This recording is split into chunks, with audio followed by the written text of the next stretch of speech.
Oh, wrong screen. All right. And hello, everyone, and welcome to the Mystic Syndicate and the Dungeons & Dragons 5th Edition Homebrew Campaign, the Ambassadors to the Barbarian Kings, Episode 18. So that, I know, right? That right there is some craziness all on its own. 8. It's the finale. I mean, it's the finale. A form of a finale, whether we live or die. So live or die. Yeah, well, let's hope everybody lives. That would be a good and wonderful thing if that is completely possible. I prefer the demons not.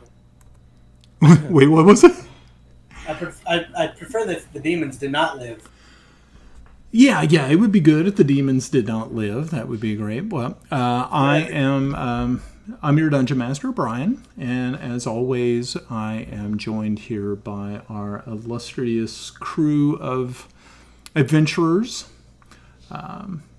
Folks, take it away. Give us some introductions this evening. I am your cleric, playing Captain Mousefolk. Is Maurice. And I'm trying not to die. Again. Trying not to die again. That's important. That's good. I've done it like 3 times. 4. Should have kept track. Playing Athena Gray, the fighter, shifter. And I'm Ricky, playing Armos, the tiefling sorcerer bard.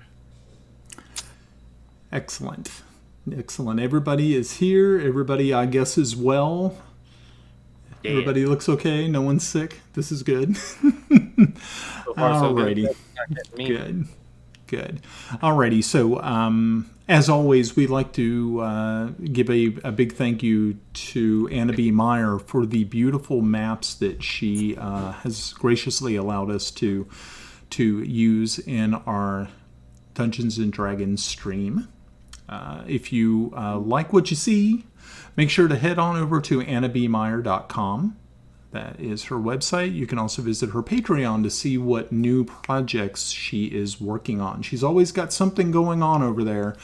And as a fantasy cartographer, which I'd never even heard of one until I ran into Anna. I didn't really know what to expect, but she's busy. She's got all types of irons in the fire over there, so make sure to drop by and give her site a look. Okay. Also, a big thank you goes out to the folks in chat. Thank you very much for joining us this evening, and I hope, as my the adventurers here, hope that you enjoy your time with us this evening. Sure. Watching us suffer. What did you say? Watching us suffer. Watching you suffer. Our severe mistakes that we made last time. They are suffering for your enjoyment as well as mine. So, yeah. That's right. DMs are usually sadistic, but that's okay. Yeah. I'm over here thinking, how many creatures is he actually going to throw at us? I'm like, 20? Well... Wasn't there like at least 5 shadows? There were at least 5 shadows. Yeah. But yes. Okay. Very, very good. So, who would like to give the recap for last week? Screwed up. Yeah, Christy's volunteering. We examined our new keep. Got the highlights of the torture room right outside of our bedrooms. Then we went to the tower where we went up. There was an old, weird, creepy man hiding in the shadows. There were some glowing rocks that I went to touch, and then it was determined that would be a bad idea, so I didn't do it. So then we went down to the bottom of the stairs where there was a gate that had religious symbols on it, and it glue as we pounded upon it. But we didn't take that as a bad idea, and we've broken the gate. It exploded, We knocked back onto our butts, and now all hell's about to break loose. Literally. Yeah. Wait, Okay. the inner voice that stopped you from touching the rocks, where was that when we were opening the gates? I don't know, ask the bard. I don't have high enough intelligence. Well, you were smart enough to stop him from the crystals, but when it got to the gate, you're like, I can take this! Look, I can set myself on fire! Right, my character is not smart enough. Okay. Yes.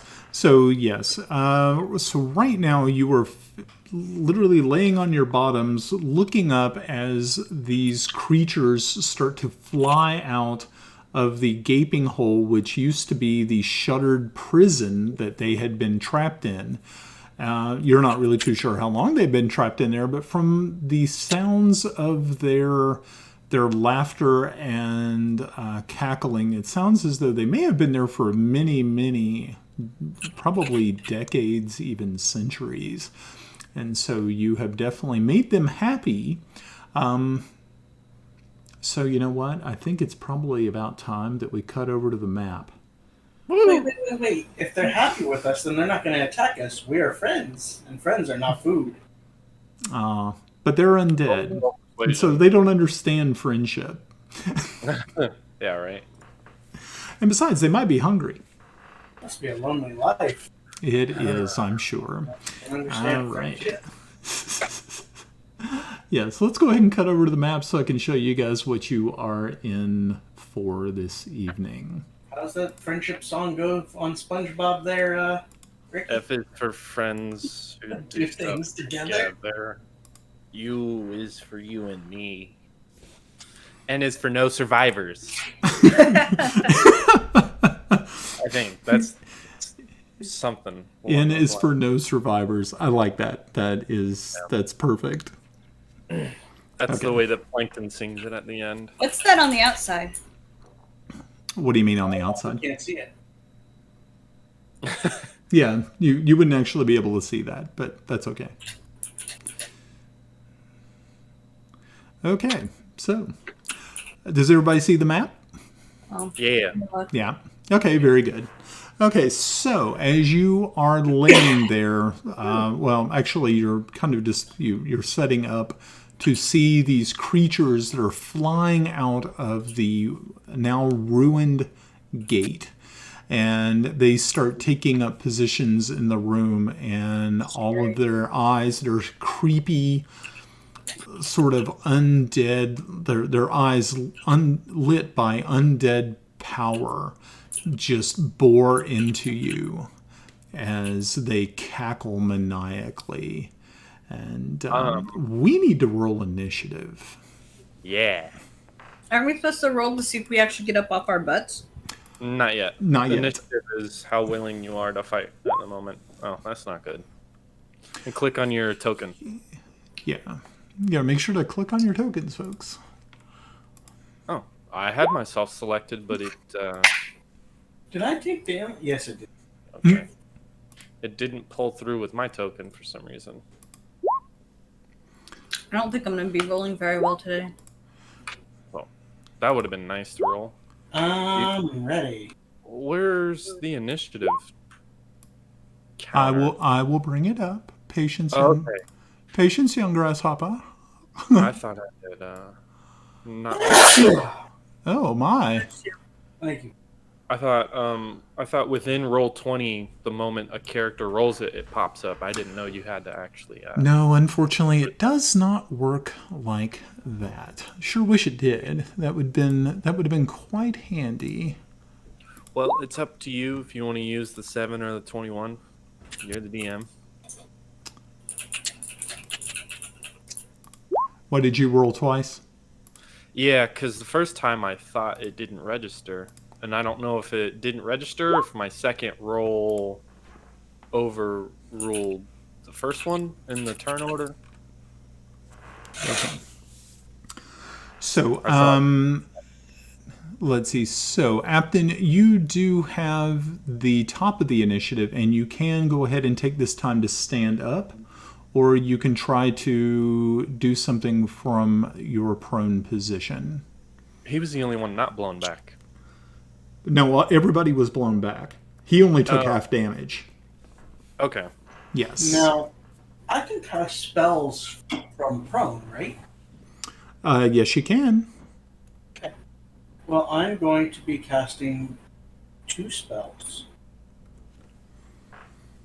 The first one is called Spirit Guardians. I will try and share that on.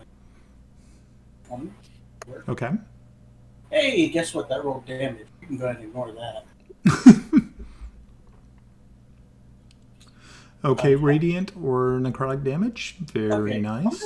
Why is it doing this? You just click on the spell, I did. like the name of the spell, and then display in VTT. Thank you. Yeah, Um, not cast. Yeah, don't well, I cast was it. You trying to showed do it. it from the. All right, Yeah. very good. You call for spirits to protect you. They float around you to a distance of 15 feet for the duration.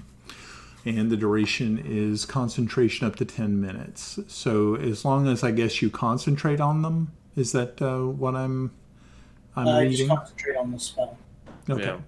Yeah. Their spectral form appears angelic or fey. Your choice. How nice. If you're evil, they appear as fiendish. When you cast the spell, you can designate any number of creatures you can see to be unaffected by it. An affected creature's speed is halved in the area, and when the creature enters the area for the first time on a turn, or starts its turn there, it must make a wisdom saving throw. On a failed save, the creature takes 3d8 radiant damage, which is actually pretty decent.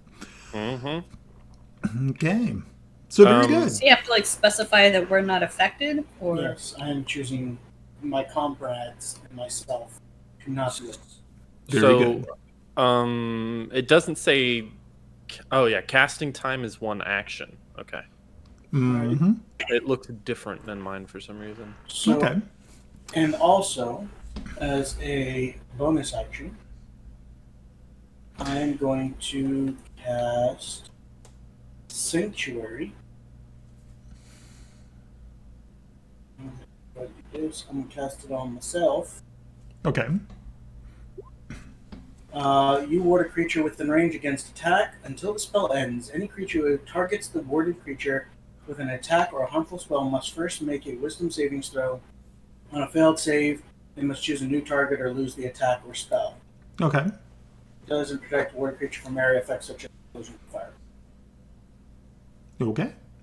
Very, very good. Okay, so I think what we need to do is maybe put a aura around you, or is of your 15 feet for your for the spirit guardians. so that includes us where we're at. Well, let's see. Yep. 15 would definitely cover you guys. So yeah, because if it's from here, yeah. So that would be out. So if we could go ahead and we'll there you go. Okay, so you see where that where Apton has put his aura out. That's his area of effect for this Spirit And Guardian so it spell. has a 30 Very nice. feet, so I He will- can see it, Very good. but we can't. It's an invisible force to us within roll 20. Oh, But you the got. stream can see it, so Whoa, what's up with the? That's Sanctuary. Ah, okay. Very, very good. All right. Oh, actually, no, I'm sorry. I lied. Sanctuary is targeting a creature, not a. Right. So yeah, you want to take that down. Yeah. Okay. Very good. All right. So here we are. And the next one up is this specter over here, who is going to, like I said, as they're all moving around and cackling, they take a look and see who seems to be the most damaged or closest to death. And let's see, he decides to make his move. They're flying around, so they're not actually on the ground. And so he is going to fly here And so he has to make a what is it? He has to make He's a. attacking Ricky. He has to. Mm-hmm. Since he moved into there, he now moves at half speed. Okay. And he needs to make a wisdom saving throw. Oh yeah, DC 16. Okay, cool. With the DC 16, and here comes his savings throw. You got a 15, so that is a fail. So he will take 3d8 points of radiant. Okay, you want to go ahead and roll that? Yes, I would. That would be awesome. And his movement speed was halved for how long? 10 or as soon as 5? he goes into as soon as he's into the range. Right. What I'm saying is he moved through. Yeah, it's not much. So Right. he's still gonna be able to attack. Yeah, he has a 50-foot fly. So damn. yeah, he had plenty of time to get there. He takes 17 points of damage. Very nice. Okay, he is still up, and he is going to make his attack against Honormos. Fun. Okay, and so he is going to attempt a life drain against him. So a life drain is a melee spell attack.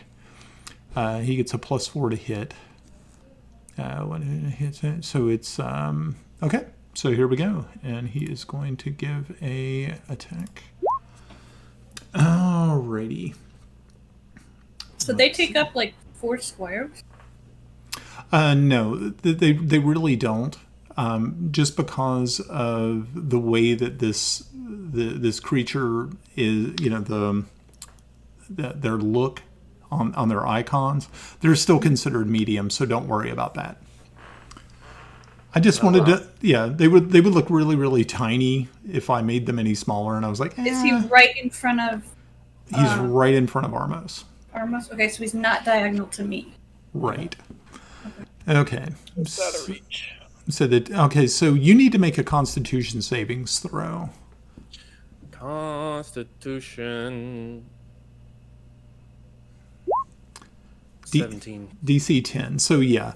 So it's hit by maximum point. Its maximum hit point maximum is reduced by an amount equal to the damage taken.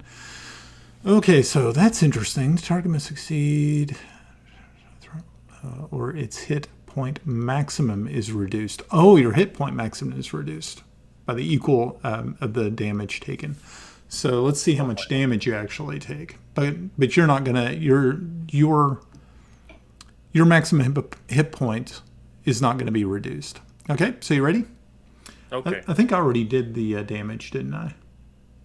I didn't see any. Oh, what was your armor class? 13. 13? Okay, so that did hit, and you take 8 necrotic damage. Slumber. And you are down. Okay, so unfortunately Armos falls in battle in front of his comrades. And that's fast. well, he only had 6 hit points, so yeah. Alrighty. Armos, unfortunately, it's your turn next, so you can go ahead and make your first death savings throw. That's not good. Remember, you must get a 10 or better 3 times in a row. Try harder, yes. The next is this specter here, and he is going to fly over here to Athena and make his attack on her. And of course, he has to make his DC 16. Yeah, he needs to make his wisdom saving throw. That is a wisdom, is it not? Yes. He fails it. How much damage does he take? Oh my gosh. 500. Yeah. That would sure be nice, wouldn't it? It'd be funny as hell if I did max damage on it. Would be nice. 15. Who knows if it would kill him, but 15? Very good. All right. Good deal. Okay, Apton, it is now your turn. Oh, wait, how are you down here twice, Apton? Because I'm special. No, you're not. I got rid of you. Yeah, see, I'm on there as well. It's from when we tested it. We tested our rules. I didn't test my initiative, though. Oh. I So I don't don't know. Those are our ghosts. know. Okay. I'm going to leave you right there, Armos. So I can savings throw and fail faster? No, you won't have to make another savings throw this time, but that's okay. Okay, okay. so the next one is this one here. He is also going to make his way over and attack Athena. And he is going to strike out at you with his ghostly fingers. Yes, he does. Go ahead and we'll make that savings throw for his wisdom. He made a 9, so I guess he's going to take the damage. And how much is he going to take, good sir?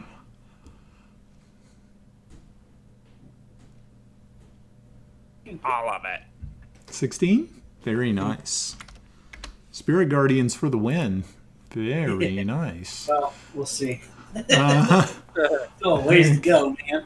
Right. So if they get hit by the Spirit Guardian, they are not allowed to attack? Yeah, the one that got close to her didn't attack. Right. Okay, so it is going to reach out and try to attack Athena. And it does so on a 21. Is that a hit? Yeah. Okay. And you need to make a Constitution savings throw to see if this affects your maximum. Wow, very nice. You did good. Woohoo. Okay, so yeah. So you only take 17 points of damage. What? That's a lot. Hey, could you guys stop dying here? Because I don't want to have to 1v1 these. Sure, why not? You got your sanctuary. You're gonna be fine. Is that how that works? Because I don't think that's how that works. You don't think No that's... Okay, so this one over here is now going to make his attack. And he is going to go after Apton. So Apton, he's going to fly over to you as he stands right here. He is going to need to make his Constitution save, his Wisdom saving throw, right? Does he get hit No. by... Oh, well, he's moving into the spot right next to Right, Right. Okay, so he's going to make his Wisdom saving throw. Mm-hmm. And he does not. So how much damage does he take?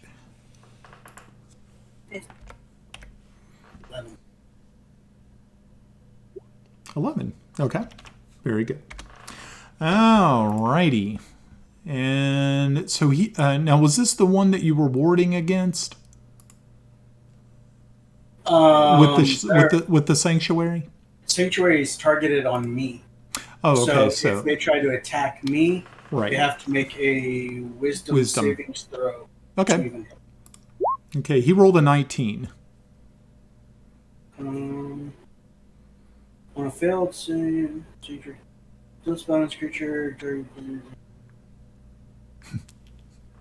Alright, well, I guess that's gonna hurt. Yeah. Okay. So very good. So he is going to make his life drain attack upon you. And rolls a 13. I don't think that would hit.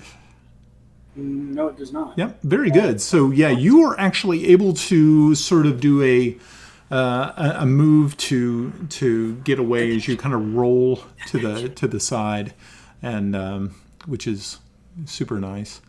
Okay, so being that you did cast from the prone.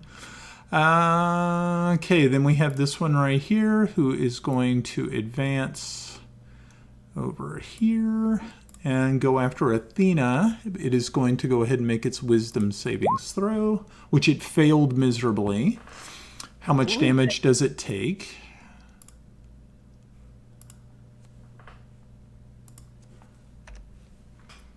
$14. 14? Nice. All right. Cool.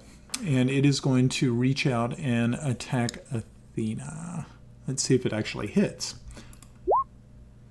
Nope, I don't think it would. I think your armor class is much too high for it as you sort of roll out of the way of its ghostly finger, reaching down to place its spectral hand upon you. And so, Athena, what are you going to do? You can either try to attack from your location, or you can try to stand up. If you stand up, you will attack. You will incur an attack of opportunity from the. What? Yes. Yep. Are there any flat. disadvantages to sitting where I'm at and just Trying waving the to dagger? trying to fight from your prone position. Yeah. I think you get a -4 penalty on attacks for that. If I remember right. Let's hope.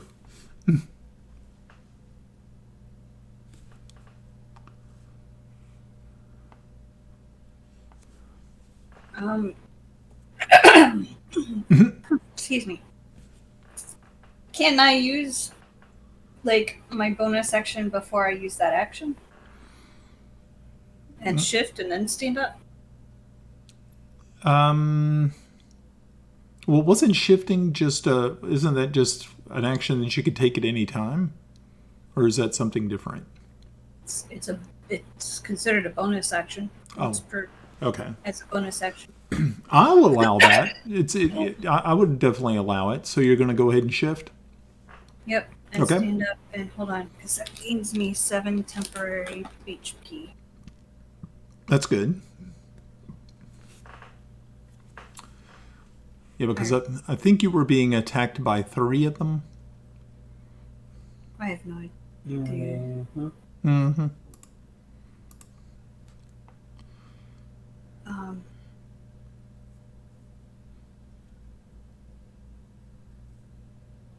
All right, so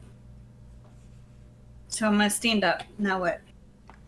Okay, so you were going to incur an attack of opportunity from 3 of them, unfortunately. All 3 of them? Yeah. Yeah. Isn't there an ability called disengage? She can't do it while prone. You She's can't do it standing while up. prone, no. Okay. Okay, so we're going to start with this one first. Who's going to try to attack? A 10 will not make it. The second one, 14. That's definitely not going to do it. And the last one is a 10. Okay, so actually you were able to stand up without being hit, which is very fortunate for you. Alrighty, so now you are up, and that is good. All right, I want to attack the closest one that has lowest hit points, so that I try and kill him. Okay, so I don't know who that is. how many attacks do you get? 2. Okay, so yeah. Okay, so you can make Well, one. You can make 3, one attack. But Yeah, wait, what? What? you can make one attack. You took a you move took action. yeah Oh, you took a okay. move action to stand up. So now you get to right. All right, then I will. Are you striking? Does it matter who I'm going after? It really doesn't matter. So we're going to say that you go to the one right in front of you. Okay. Okay, Did it hit? that will hit. And then Okay, yeah, you're using the lend magical his one. dagger. Okay, Yeah. yeah. As you're holding it, you can see that it is glowing like that black light purple. I mean, it's like shining black light purple. And so you do 10 damage, and as soon as you do, excuse me, folks, didn't mean to do that. It dissipates in like in a puff of ectoplasmic smoke. So, would a physical action like do anything to them? Like, what? Punch him in the face? Like, yeah, like Sticking your finger up their butt? What are you doing? Let's not put the yeah. Well, well is what searching for their butt. you got. I have a lot. shifting strike. Okay, is it magical? I mean, is it considered a magical attack? No, it's a melee attack. Yeah, then yeah, That probably wouldn't do these are resistant, damage resistance to non-magical attacks. All right, and I'm not even gonna try. Okay, Touch it. cool. I am in a Alrighty. defensive position, ready to hope that they miss their future attacks on me. Okay, very good. All right, so we are now back up at the top of the thing here. So there we go, and we have that one is eliminated. Let me find him on the list here so we can eliminate him from. Yes, he is now eliminated. Very good. And I'm going to go ahead and remove him from the board so that we do not no longer have to see him. Because he is actually gone. Very good. Boom. Yeah, He I went know, right? Poof. He went poof, yo. Very true. All right. Goody, goody, goody. All right. So next we are Apton, what are you doing? That's a good question, Brian. Is it? Is it a good question? Is Armos within arm's reach of me? Yes, Armos is within 5 feet of you. You can reach out and touch him if you needed to. Oh my! There's a song written about Oh that. wait, he's dead. You gotta heal him. Sweet I will Caroline. Reach out and use spare the dying, Okay. which stabilizes him. Which is great because now you don't have to make a death roll on your next one. That's really good. Okay. And So I'm at perfect 0 or 1. you're no longer dying. Yeah, you're So no I longer guess dying. You're still unconscious, but you are no longer creeping towards that light at the end of the tunnel. So You're not shirking off that mortal coil. 0 hit points. Got it. Right. Very good. Very good. All right. Do you want to share that in the chat? I just want to read over it since it's the only thing I can do. That's all I can do is read the spell of, what's being casted on me. Okay, so Apton, I believe these creatures have to, before they can attack once again, they still have to make that roll, correct? Yeah, I've got one more thing I'm going to do, though. I just need to sure. Well, so I was reading over it, and it says when the creature enters the area for the first time. Or starts their turn in the area. Okay. Got it. Burn them. So I will also cast healing word Okay. as a second level spell as a bonus action Okay. on Armos. All right. Very good. Cast Heal me, Daddy. not much. Hold on, that might have been the wrong one. I was going to say, second level healing spell, 1d6. Ouch. It should have been, so I'm going to go and re-roll that because that casted on the wrong one. Well, that's not much better, but it's something. Okay. So how much did he end up getting? It's 8. 8. Very good. So I'm going to add 8 to you, sir. All right. And Armos, you sort of violently jerk awake, sort of like that condition that people have, like when they're about ready to fall asleep and then all of a sudden their body spasms. That's kind of like what happens to you. As your eyes flash open, you look above you and you can see the spectral form pretty much hovering right over you, but its gaze is not upon you. It is actually upon Apton, who... Yes. So, do I get my turn? Well, it's not your turn. It's yet. not your turn yet. Okay. It's the specter's Got it. turn. It's that specter right there who I is... swear to God, it's gonna kill me. Well, he has to take a wisdom saving. Okay, so it's going to go ahead and make its wisdom savings throw. Let me click on the right one here.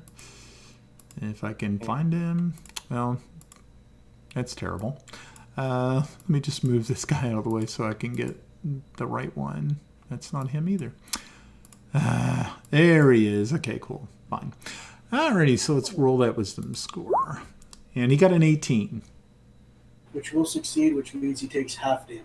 Okay, go ahead and make that happen, sir. So 5. Okay. Actually, he Perfect. disappears in a puff of smoke, of spectral ectoplasmic smoke. And we shall remove him from the board. And so now there is only 3 left. Very good. All right. So this one is, who was actually here before, is going to strike out at Athena. Not take make wisdom saving throw. He needs to make. Oh, that's right. He needs to make his savings throw first. I'm very, very sorry. What about Armos? Does he get his turn? No, not yet. Oh. I'm a 7 at the bottom. No, you're not. You're not. Oh, I ver- thought you. No, Oh, I was a benevolent DM and Cool. gave this one to you. So, okay, so scrap that last one, folks, because we are definitely going to give Armos his chance. So, Armos, you are prone, and you are literally right under one of these undead spectral creatures. cool. And I can cast from the prone. Yes. All right. So my plan is going to be Burning Hands, Okay. and I want to cone catch all these ugly motherfuckers. I'm not sure you're going to be able to do that from the prone. Not like a Kamehameha from below. No, I don't think that would work. Oh, okay. But, yeah.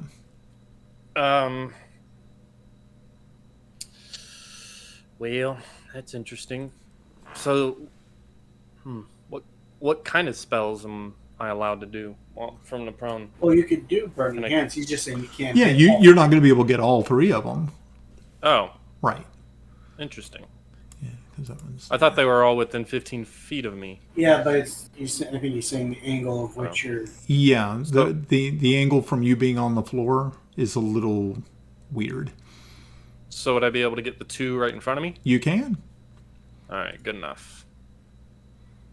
I'm going to cast Burning Hands as a 2nd level spell. Okay. I'm going to use Metamagic to empower that spell. That allows me to re-roll it up to my Charisma modifier, which is currently +4. So it is 4d6. Okay. And we're going to have some fun. Alrighty, let's cast. So I got 1, 6, 4, 2, and 3. So I'm gonna re-roll the 2 and the 3 for now. Let's do it within roll 20. 5, that's pretty good.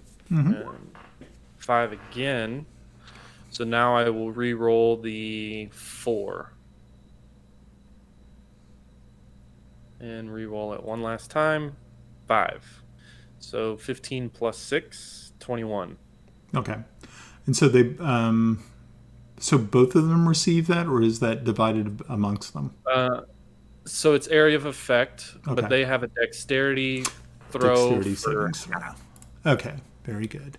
So let's go ahead and do that dexterity savings throw. So that one got a 13, and that one got a 21. The 13 fails. Okay, so he takes the full 21? Yes. Okay, so he takes the full 21 and is eliminated in a puff of smoke. And what's the other one take? The 10. The full 21. Okay. The other one takes half. He only takes half. Or sorry, half. So 10. 10. Okay. Okay, very good. Oh, well, that wasn't right. Okay, so he actually is... All right, very good. And then I think we have this one right here is left. We only have 2 left? Yes. Okay, good. All righty. So that one is... What's that? The last thing that I can do is catch myself on fire to emit a very bright light. And I'm still looking for it. Okay. That's what I did. That's what I did. That's what he last tried time. showing off with, and then of course we get jumped and then it goes down. There it is. I could take them. So if they try to touch me, 1d4 fire. And I also emit a bright light out 30 feet and a dim light from 30 feet after that. So it's pretty bright right now. Okay. Very good. Alrighty. Let's see. Well, good. Yeah, they are while the fire is extremely bright, it does not seem to affect these creatures at all. But yeah. So Nice try. nice try, though. It was very gallant of you to try. Okay, so this one right here is going to make his... So I think he is that one? Yeah, so he's got to make his wisdom save. Mm-hmm. Got a 17. That will succeed for half. Okay, so go ahead and tell us how much. 9. 9. Okay, and he is eliminated. Very nice. And then we have the last one. And interesting. Let's see, so he was attacked by Armos. Okay, so he's going to try to make his wisdom saving throw and fails. And all he has to do is do 1 damage. Oh my So 4. you rolled a 4. But that's okay, you only needed a 1. So that's Dude, fine. that's almost as low as it can go. 1, 1, and a 2. Yeah, that was pretty low. That was pretty Oh. bad. Nice. Nice. And so I'm gonna stand up and call out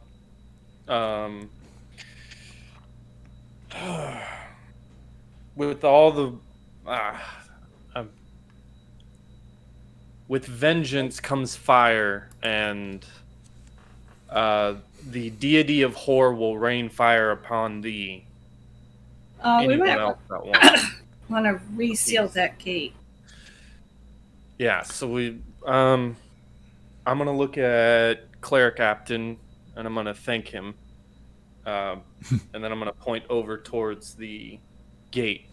Oh, I'm already up and walking towards it. All right. Okay. So as you approach the gate, make a perception check. I am keeping my spell going, FYI. Okay. Not being perceptive enough.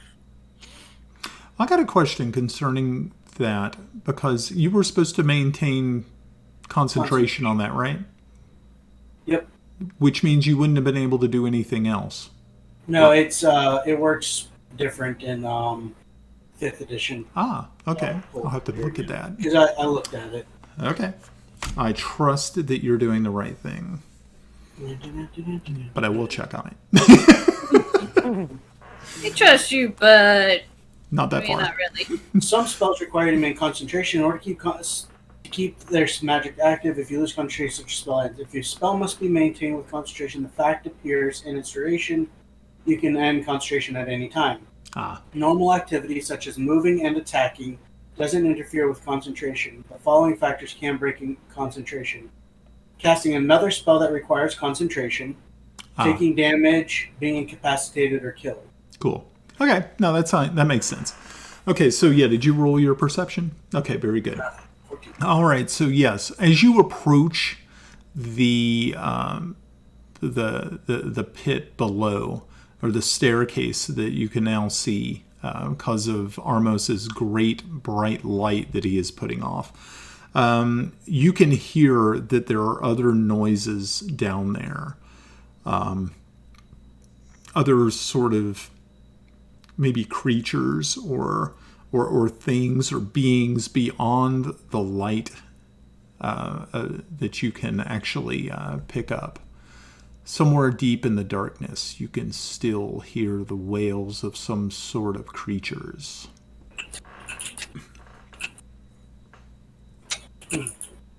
So do we heal and go down, or do we seal it back up and stay far, far away?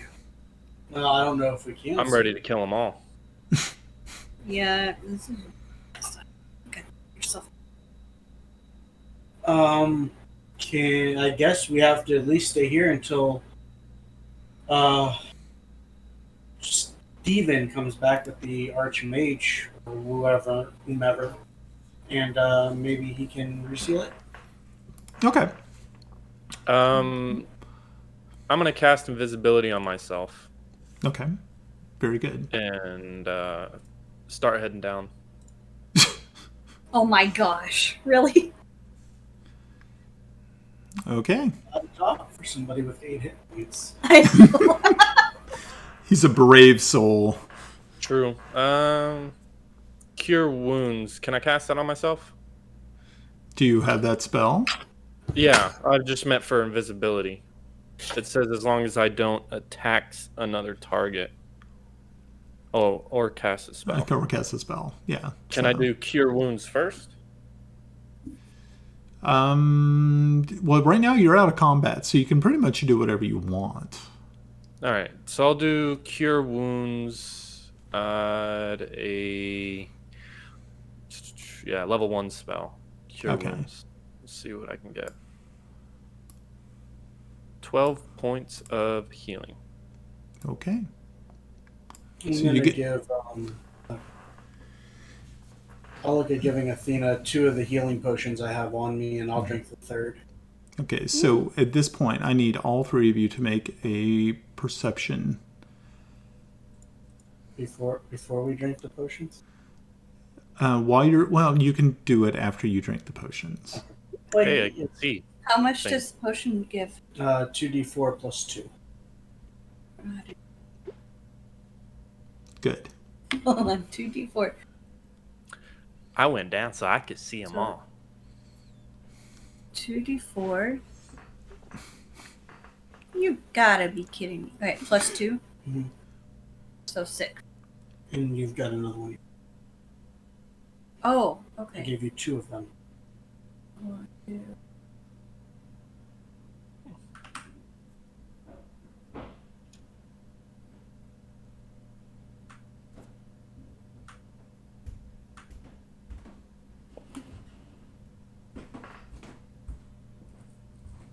Whew. I feel a bit better now. Alright. Okay. Alright, well, I rolled my perception. Okay. I rolled mine too, but it was way up there. Oh, I didn't see anything. Yeah, 23. I'm not paying that much attention. Okay, so alrighty. Yeah. So really, but the only person who actually sees what is going on is Armos. You said did you say you were already going head down, or you were casting your spells? Yeah, I was casting cure wounds on myself, and Okay. I intend to do invisibility. Okay. So while you're doing that and you're casting your getting ready to cast your invisibility spell, you see at the top of the staircase, looking over the sort of the railing, is the ghostly spectral form of the man upstairs at the summoning circle. Ooh, okay then. Well, I wonder if he was trying to open this gate the whole time and we just helped him out. I'm going to attempt to send a message to him. In common, I'm going to ask him. I'm going to say, "Hello, good sir. What is your name?" You see that there is some sort of reaction from the ghost, and as it is standing there, but it doesn't say anything. You're make an intelligence roll. I'm not feeling intelligent Yeah, today, bro. yeah. You kind of took a beating earlier, and it's like they just beat the intelligence right out of you. So yeah, you do see that there is some recognition that you were trying to make contact, but the creature stares down upon you. It doesn't seem to be like a malevolent type of stare. It's just observing. And but you don't feel that the presence is evil. And Athena, you notice that the dagger with Halenta's spirit in it is no longer. It's not glowing as bright as it was. There is still residual evil energy here because obviously there's something below you. But Right. you don't feel that it is actually emanating. That evil presence or aura is not coming from the creature at the top of the staircase. Do I even see that creature yet? I didn't think I saw it. I haven't told them yet. Right. I wanted to interact with the creature as subtly as possible. So, Okay. I'm gonna. Are you going I'm to gonna approach cast it? Friends. Well, no. I really don't want to spook it off. So I'm gonna cast Friends. That's a self spell. I gain advantage on charisma checks directed at one creature of the choice that isn't hostile. So I want to persuade the ghost that we are friendly and we mean no harm. We would like to talk to you. If you know anything about what lies below the keep. Okay. So all you see it do is it is standing there and you're trying to communicate with it. It puts out its right hand, sort of like in this sort of gesture, like it wants you to give it something. But of course you can't tell. It can't actually speak to you. So this just spectral hand is just there in midair, and you can see that the face is that it's the exact same man that you saw upstairs in the very top of the tower at the summoning circle. Mm-hmm. So, and you can tell that it is not wanting to approach any closer. For maybe it knows of Apton's abilities, and it is keeping a very fair distance.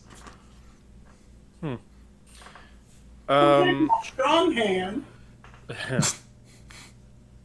Do I get the sense that he wants to talk to or communicate with me alone up the stairs? You're not really too sure. You can't really read into this action. It looks as though, from what you're able to come up with, is that you need to give it something. Okay, But I'm gonna point out the ghost again. Say, hey guys, is that the same ghost from earlier? I'll point up at it. okay. The splooge on the stairwell? Yeah. I'm going to It looks like he wants something. Wants to reach out and touch Faith.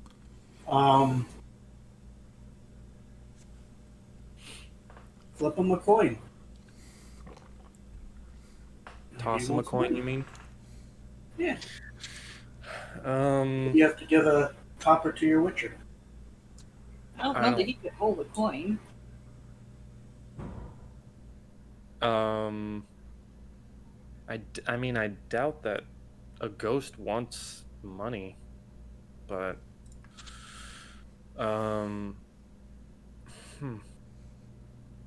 what about that dagger, Athena? I hold up my dagger with questioning eyebrows.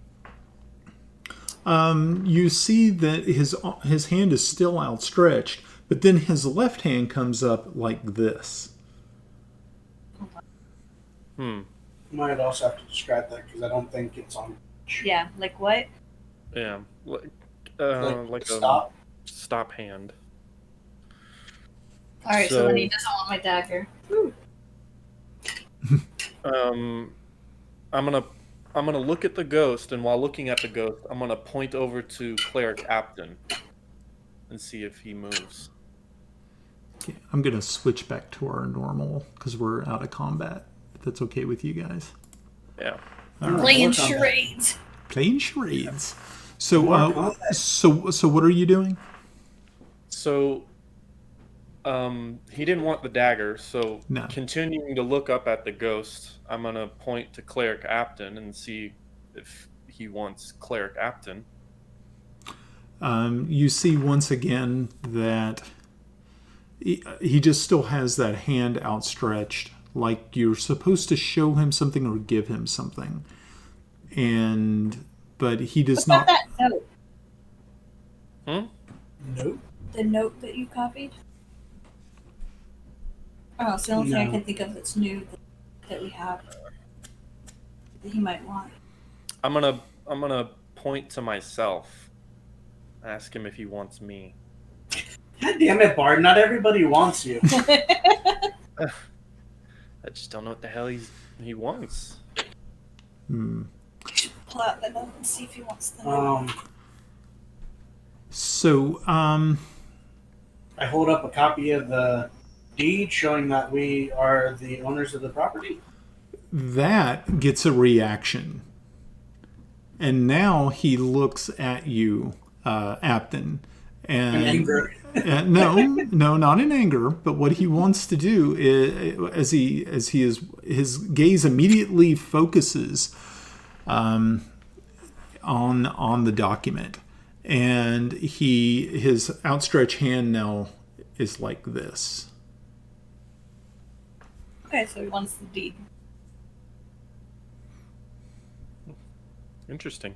Well, do you I guys will. want to all go up there and show him that we Well, own the place? if I go up, I have to dismiss my spell, so I'm not going to dismiss that. Okay. I'll give the deed to you to go show him. All right. Okay. I will do so, and I will approach going up the stairs slowly with the document held out and ask him, is this what you want? Okay, so you're going to approach him. Okay, so Slowly, yep. yeah. Okay, so as you get closer and closer, you do notice that there is a slight temperature drop. But it's not what you would consider an extreme temperature drop. You just notice it's like maybe a 3 to 5 degree temp, which isn't really a big deal, but you definitely do notice it. And once you approach it and you're going to go right up to it? Not all the way. On roll 20, I want to stop about here, make sure that he's comfortable with where I am, and show him the document. Okay. And just FYI, I think you have the wrong screen shared on. What do you mean the wrong screen share? It was showing the specter stats on. Spectre? Silly me. Okay, we're back. Okay, so as the ghost watches you make your way up the stairs. And it starts to slowly move down the stairs to meet you. Ever cognizant of Apton's spell. Let me just take a step to the left. Yeah. Okay, then I will meet him halfway and meet him where he's at. Okay. So as you do so, he puts his hands down, and he just looks at you. What are you going to do? Kiss him. Open the document and show him the names. This is the deed to the house. We were knighted and gifted this by the king. My name is Armos. Here's my name. That's Cleric Apton, Sir Cleric Apton, and Lady Athena. And they are here as well on the document. You can see that the ghost is studying the document as you hold it forth. And as it finally reaches the bottom of the page and looks at the seal of the king at the bottom, it actually reaches out and puts a sort of, its spectral hand goes through the document and actually touches you. And as it does, you Get the goodies. Let's go to sleep. you get an extra 4 hit points back. Woo! Mr. Friendly Ghost. And just as soon as it does, it disappears, and the temperature once again rises. But as it fades from your view, Apton and Athena, roll perception.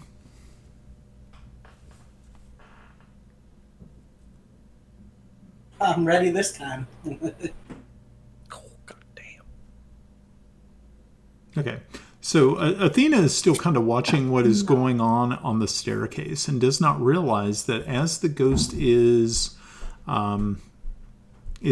disappearing, you start to see along the ground the pieces of the gate are once again glowing, and sort of like magnets being or steel being attracted to a magnet, they start to drag themselves across the floor and back to the hole where the gate used to be, and they start assembling themselves. So what you're telling me, Brian, is this is like a mob farm in Minecraft. So what you're telling me, Brian, is you want me to Break run it full open. speed before it closes, like Indiana Jones. Well, I mean, if you really want to go down there, Armos, you could probably jump over the railing if you make an acrobatics check. No. And then jump. Acrobatics check just to fail. If the magic is that powerful, then I probably don't want to be going against the will of whatever created that. Yeah, because most likely you'll fail your acrobatics check, and Or you'll end up down there, locked in there with them. which Yeah. would have been beautiful. I'm sorry, not- but I'm sitting here not like fucking going, with you. as the dungeon master, I'm sitting there going, do it, Do it. do it, please, for the love of God, do it.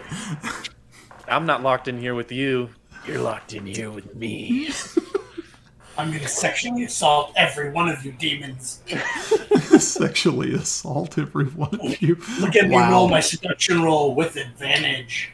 Yeah, seduction roll with Oh advantage. god, I'm getting little Nas X vibes here. He's going to seduce like Lord Demon himself and then freaking snap his neck. Yeah, there's a fire pole halfway down the stairs that you have to take in order to go further. Oh my gosh, that's Call me when hilarious. you want. Okay, so as Brian, have you seen that music video? well, which one? The Lil Nas X. I don't think I Call me have. when you want. Well, so I don't know what goes on, but he basically goes down a stripper pole or a fire pole. He goes from heaven to hell like real quick. Okay. That's what. And then That's what lap that dances on the devil, gives the devil And- left hand. Oh, I have seen that one. That's kind of different. I've never watched it, but I've seen the clip of it. People making references to it. So, yeah, that would be. It became meme fodder real quick. Oh, I'm sure. Yeah. Okay, so so you're standing there as you are kind of watching all of this occur. And once again, you start hearing those voices from below, and it sounds like the rushing of wind, just as I explained before, sort of like hundreds and hundreds of birds taking flight. And as the last chunk of glowing gate finally fits, you see it flash brightly, and once again it is made whole. And even the lock is once again in operational order. Pristine condition. All right, let's break it open. Actually, I just realized my spell goes through the gate. It's a sphere. So I can stand at the gate and sit there and take damage. Come on, come up to the gate. Touch the gate. I do this every day. Taunting elf. You just walk down there and get your dose of EXP, and then just go back up for breakfast. Come back. Mob farm. Yeah, pretty much. Okay, so you all are left there in the room, and once the gate repairs itself, it does get quiet after the creatures below realize that their escape, or their mechanism for escape, has been thwarted. So what are you going to do next? Because you can actually hear footsteps coming from upstairs down to your location. And as you sort of peer up the stairs, Armos, in the area that you're at, you hear Stephen come down, and he is he looks at all of you because you look a little tousled. You don't look as spry as you were 10 minutes after he left. I thought we were on the ground floor. You are. Yeah, but he's coming down the stairs towards you. He's coming from the upstairs. No, you guys are actually below the ground level. Oh, so this is more of a basement. Yes. I thought this was the ground floor. Yeah, I thought this is where we walked in at. Nope. Okay. And so he is also bringing with him an elderly gentleman who is wearing the robes of, it looks to be a wizard or a mage, maybe even a sorcerer. I'll go ahead and dispel my spell. Okay. And he's they stop at the top, at the stair right in front of Armos. And let me get Mr. Ghosty out of the way. And I'll put him right there. And, Stephen looks at Armos and he says, "Oh, sir, what? You look like you've, I'd hate to say it, but it looks like you've been through the ringer. Are you okay?" We are doing very well. We had a small encounter with the gate down there. There's some evil creatures. Who did you bring with you here? He motions to the elderly gentleman, and he says, "Oh, I am Alec Ford. I'm sort of a local man of magic, highly sought after. What is it that you need of me today?" Pleased to meet you, Mr. Ford. We are investigating the dungeon here and its magical properties. It seems they are protecting us from what is within. And then I'll motion to show him towards the stairs, and I'll follow him down. Okay. So you all get back down. You and Stephen and Alec make it back down to the gate, and the elderly sorcerer walks over and sort of he holds out his arm real quick so Stephen can kind of help him get down on one knee so he can inspect the gate, and he looks at it and says, "Oh yes, I remember when this gate was installed. It's been many, many years since I've been in this tower." And why was this gate installed? Oh, before the Manclaw clan took it over, the tower used to be it was its own freestanding building. There was no main house next door. And there was a wizard who lived in this tower for some time. A nice enough chap. He sort of thinks about it and he says, "Oh, that had to have been close to 70 years ago when I was just a lad here." And he's like, he said, it's been so long. He said, "Let me take a look at this gate, though." And he starts to look through it, and he's like, looks, and he's kind of feeling the gate because you can actually see where the runes are actually carved into the metal. And he's like, "Oh, yeah, it's hard to read. It's a celestial markings. Yeah. Wards of goodness and light. Yes. Protection, imprisonment. Yes. It seems that Karis, that was the fella's name. His name was Karis Mars. Karis, yeah, that was him. He was the wizard who lived in this tower. He also dabbled in the more divine magics as well. Interesting chap. Held several degrees. I'm sure this is of his make and origin. This is something of a deep permanence. I think. And has there been any reported sightings of an older gentleman, a ghostly figure in the tower? He says, well, like I said, it's been nigh on probably close to 60 years since I was in the tower. I haven't heard of any stories. It would not surprise me if this is not some sort of haunted tower in some sort of way, yes. But I have not personally heard of any such thing. And one last thing. In the top of the tower, there seems to be some sort of weird Stonehenge-esque gizmo. He says, "Oh, I would surely like to see that."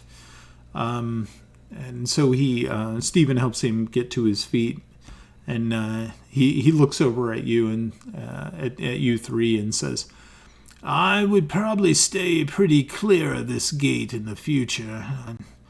It sounds as though there are creatures below that probably need to stay there for some time." Now he tells. Take it under consideration. It's like, "Yeah, very good. So I would love to see the top of the tower." And said, "Let's go up." Okay, so you all, and it takes some time because Alec is elderly and kind of feeble, and it takes you a little while to get to the top of the tower. And once you do so, you throw the door open as you get up to the top, and he is now, he says, like, "Oh, it's beautiful. Oh, it's so impressive how this magic has been able to hold on for so long. I mean, I don't know how it's possible. There must be something about it that is keeping Mars's his power trapped here. Now, you said that. Did you say you saw something like a ghost here? Yes. What was the gentleman's name? His last Mars. name Mars. Yeah. Is it, I'm gonna call out and say, Mr. Mars, are you with us? So you go ahead and try this, and as you do so, make a perception check. Actually, everybody can.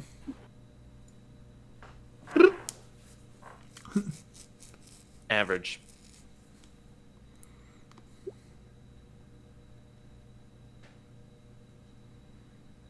Okay. All right. So Athena, actually, as you were standing there, kind of just waiting for this answer to come out of the room, you hear it sounds like a scraping noise. Ooh. And as you look around, you're trying to find out where this noise is coming from. You see a table that is on the side there, not too far away from the actual the magical circle, and you see on the table, because they were not there earlier, are 3 stones, each looking to be of some polished gem. And as you get closer, you can see that all 3 are highly polished aquamarine stones. And as you're looking at them, you can see that they are actually spinning on the tabletop, making that scratching noise. Guys, were these over here spinning last time we were up here? Spinning. I'm gonna point over to him and say, I believe I've seen Mr. Mars here walking around. He is still with us.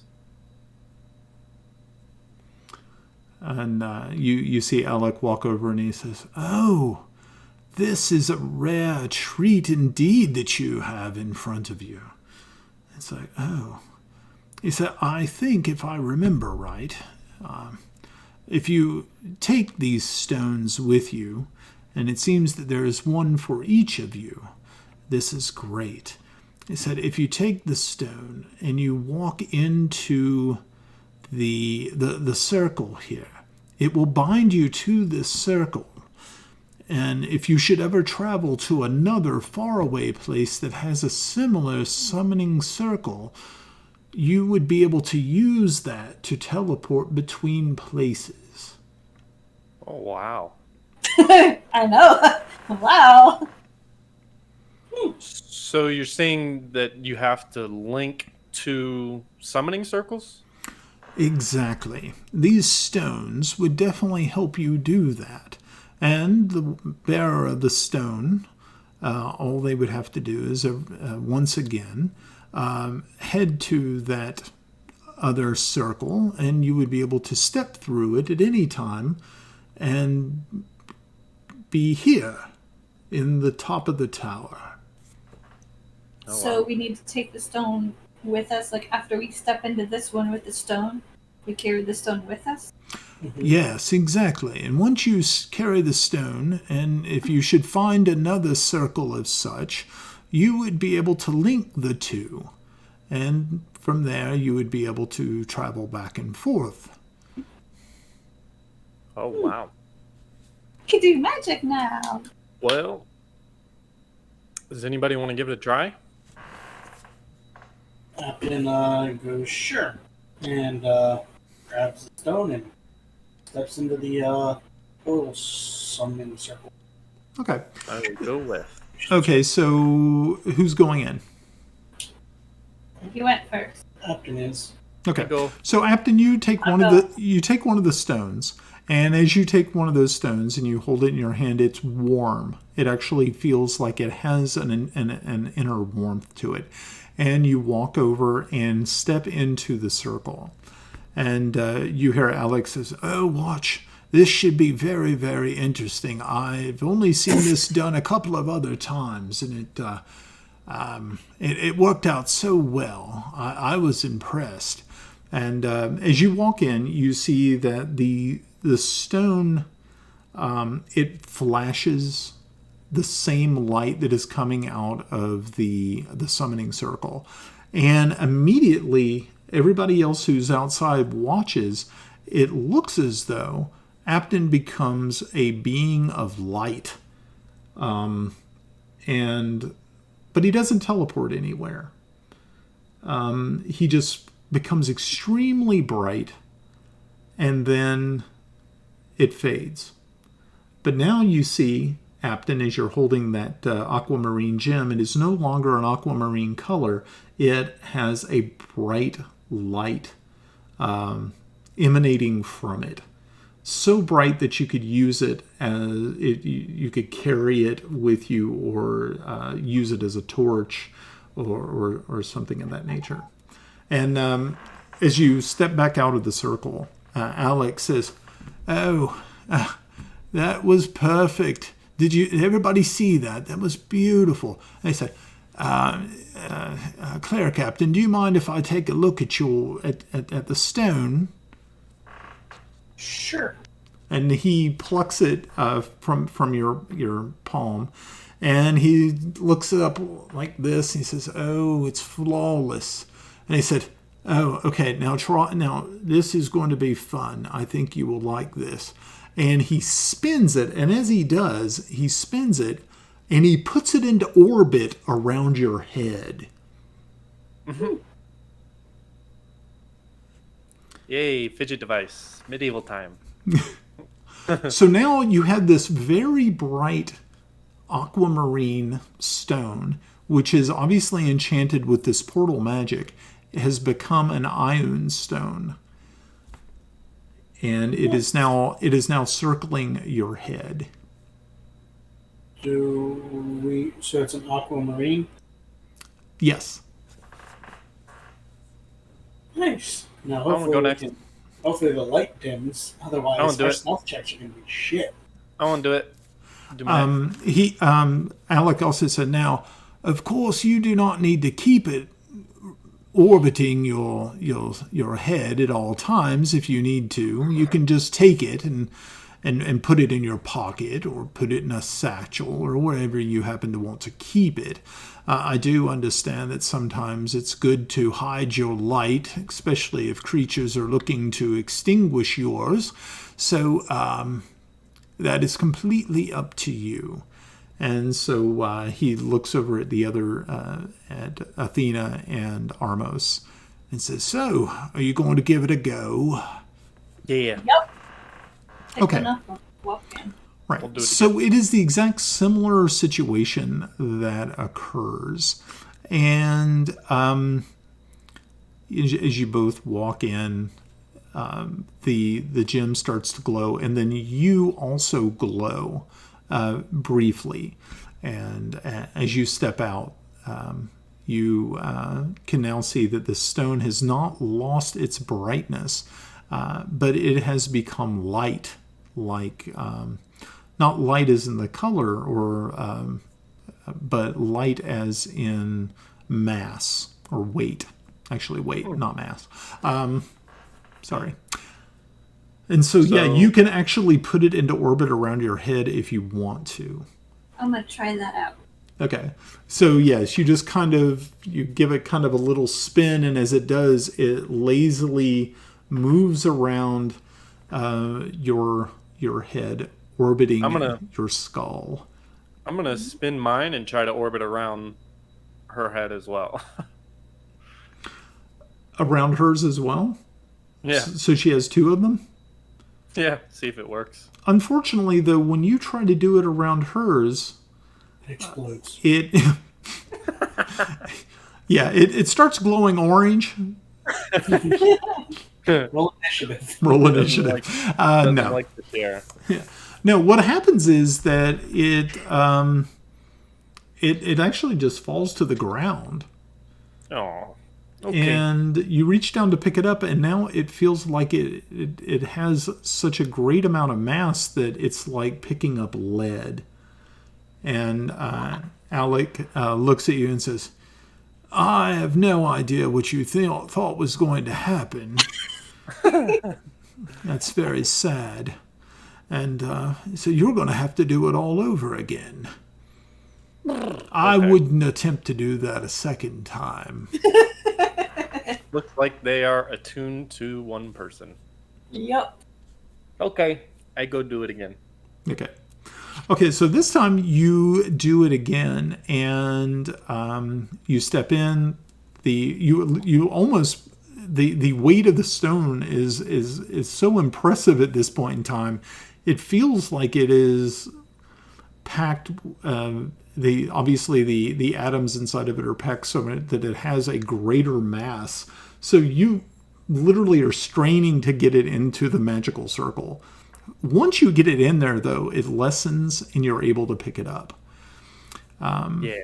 And Alex says, there's a reason because of this. If anyone else tries to use the stone, it will reject them and immediately fall to the earth. So if you should fall in battle, someone would not be able to come in and follow your path.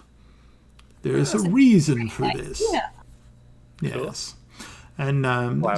so you get in there and you activate it once again and step out. And this time Alex says, now, young sir, why don't you hold that up so you can kind of get a really good look at it. And he says, do you see any cracks now? Because it may have created some flaw when it landed. A flawed one will sometimes not act correctly. It may send you somewhere else. Whoops. I'll look at it. and Okay. see. So Like around wand. So we're going to have fun with this. So I am going to, I would like for you to choose high or low. And I'm going to roll a percentage to see, actually, you know what? I'm going to be generous. There's only a 10% chance that it actually has a flaw. So I would like for you to make a choice. Is it 1 to 10? Or is it 90 to 100? Will be your flaw numbers. What would you rather have? Low, 1 to 10. 1 to 10. So if it falls between a 1 and a 10, it will have a flaw. Okay, so here we go. Don't do it. Lucky. You do not have a flaw. So very good. Now, are these iron stones? I'm gonna of put it in my mouth. creation, or are they something we can look up on the catalog? Now, what was your question? Is this an iron stone of your own creation? Yeah, of course it is. Okay. Teleportation, like they would have that. No, they're not creative enough. So all it lets us do is if there's one of these circles we find somewhere, we can just teleport back home. Right. Okay. Yeah. There's no place like home. And Alec also adds and says, you can store up to 3 locations at a time in the stone. Cool. Let's do it. Okay. So, Alright, so I'll get mine and I'll put it in my. okay. So, you all now all 3 have these stones. And Alec looks to Steve and he says, oh, I think it is time for me to go. It was wonderful to meet all of you, and I hope that our paths cross once again in the future. Stephen was telling me that you have just recently acquired this property. Might you need someone like a caretaker or someone whilst you're away? We will. He said, well, if you happen to need a doddering old magical fool such as myself, I put my hat into the ring, so to speak. We will definitely take it under advisement and let you know within the week. Excellent, excellent. Well, young Stephen Vance, do you mind escorting me back? And Stephen looks at him and says, of course, sir, I'll be more than happy to make sure you make it back home. And they start to walk down the stairs towards the main floor exit. Are you all following them, or are you all sticking around upstairs in the magical circle room? I guess we just hang out here for a minute. Yeah, I was gonna do like an investigation and see if anything else was around. A table that wasn't there before and rocks. So I was just gonna do a. Well, the table was there, just the stones were. Right. Oh, okay. Yeah, investigate the room. Okay. So you look around the room some more, and as you do so, you're able to. You do realize. Give an investigation check. Oh, you already did, Armos. Very good. So you got a 20. So Armos, as you're looking around, you realize that there is a loose stone in one of the walls. Actually, it's the wall right behind the desk. Okay. I'll go up to it and try to grab it. Okay. Yes, it's very hard to get your fingers in there, but finally you were able to wiggle it enough that you actually pop out the brick and you put it on the table. And you can see that there is a small chasm beyond. And inside it looks to be a leather bag.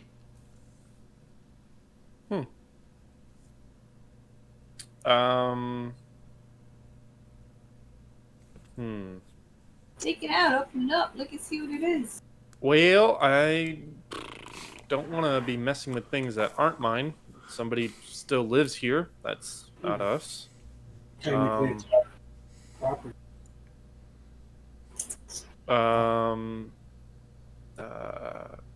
It's a leather bag. I guess I'll take it out and see what's inside. Okay. So as you remove the leather bag, you realize that it is tied closed with a piece of, or it almost kind of looks like a, not like a band, but there's a better word for it. No, it's more like a, it's like a handkerchief. It's like a handkerchief. But it is very, the handkerchief, it doesn't seem to be very manly. It seems to be very lacy, like it's a woman's. Or it might have belonged to a woman at one point in time.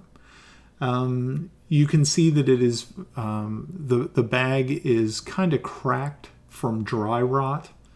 It obviously has not been oiled or kept well. But you do notice that the handkerchief looks as though it had just been made. It looks new. While the bag looks dusty and ill kept, the handkerchief is not. Very interesting. Does it seem magical in any other way? Are you going to detect magical or detect magic?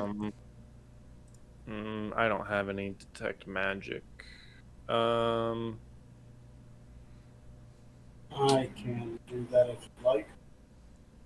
Yeah, I just don't want something bad to happen if we do want to open and see what's inside. I will go ahead and detect magic. Okay. So as you detect magic, you see that the handkerchief actually indeed is magical. The leather bag, though, is not.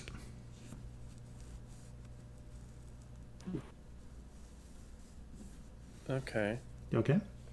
What school of magic is it, Apton? Let's go magic is the round. You see that it is of more of a like a transmutive magic.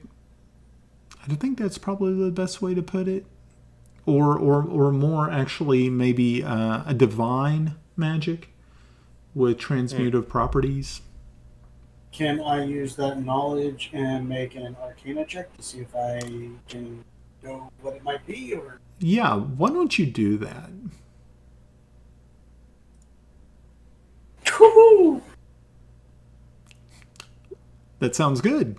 Okay. That's one. So yeah, what you find is this is a very, very rare item, and it is called the handkerchief of the bishop.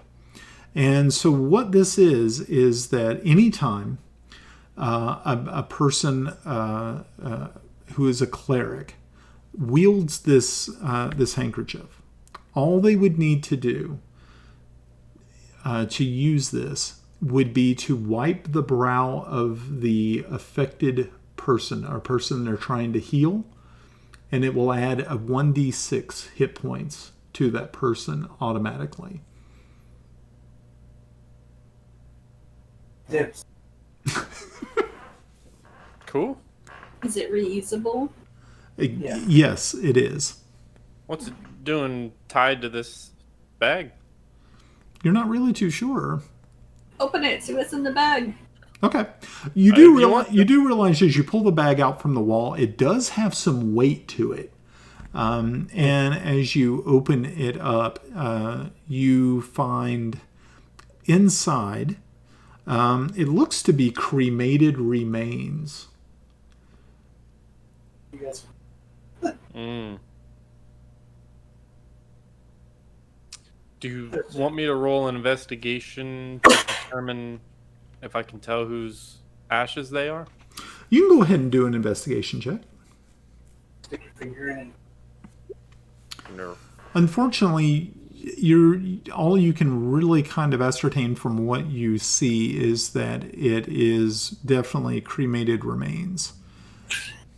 Yeah, definitely. Hey, Athena, do you have any idea what whose these might be? No, do I? I got an 11. 11. You really have no idea. But one thing that you do realize, Athena, is that the amount and weight of the cremated remains in the bag is definitely too much for one person. It's probably the remains of at least two people. Oh, I wonder if it's the lovers of the first owners of this house or tower or something.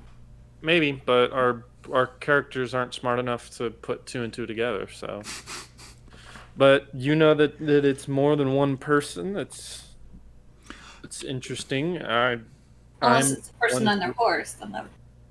Yeah, well, I'm not one to want to move these remains from where they were.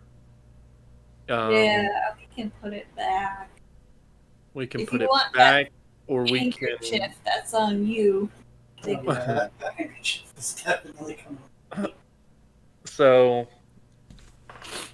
but so you said the leather is dry rotted. Yeah. I would want to find a proper urn or something else to. I want to put the whole leather thing in there. I don't want to transfer the ash any other way. Okay. Yeah, you would probably need to go into town to find something of that nature. Gotcha. Yeah. So So other put the than bag back in the hole, and we'll keep it in mind when we go to town. Mm-hmm. okay. Captain, you want to say a prayer over these remains? I can go ahead and do that. Since you want to rob their grave? It's not the grave that I'm robbing. Mm-hmm. Outside the grave. It's like picking It's- flowers, I'm just shaking his hand. That's what all I hear right now. I'm just kicking open the fucking room encrusted door. Mm-hmm. Um, Why I don't you spare the dying on the ashes? There we go. Actually, there's a spell if I talk. Well, actually, it's ashes. Yeah, I was kidding. So, I will go ahead and give them a prayer and thank them for their unknowing gift. Okay. So you do so, and once again, you place the leather bag back into the wall, and replace the stone that you had moved. Okay. So you don't find anything else in this room other than what I have pretty much just given. I would like to go down and check the spectral remains. The spectral remains. Yeah. they disappeared, didn't they? Yes. Killed? Oh, Oh, so they left nothing behind? Nope. Not a no thing. powder or anything. Nope. Not Did they? elemental. Nope. Unfortunately, they did not. Well, then never mind. I'm not going to go. I think, I don't know if Mr. Mark, if you can hear me, but if you made these for us, it's very impressive, and we appreciate the gift. You get no reply or answer. It just seems that the room is extremely still. Not eerie as much. It's just that you don't feel any type of energy is being it. The only energy that you really feel in this room is what is coming from the magic circle. It kind of washes over everything. So are we still up in that room? Yeah. I'm gonna cast minor illusion. Okay. I'm gonna create an image, and I'm gonna write letters on the table. And it only lasts a minute, but I want to write "thank you." I will write it in a colorful, cheerful color palette, rainbow. Red, orange, yellow. That's my thing. Okay. So as you do this, you see that as you're doing this, it seems that the magical circle is sort of adding or making your spell stronger. It's adding some special. It's making it just more vivid, more real. Oh wow! Yeah. Cool. It's adding glitter. Yeah, it bedazzled my letter. It bedazzled your leather. Yeah. All right. That's cool. Cool. Alrighty, so you all make are you all heading down, or where are you planning on going next? Yeah, I think everything here is sealed up.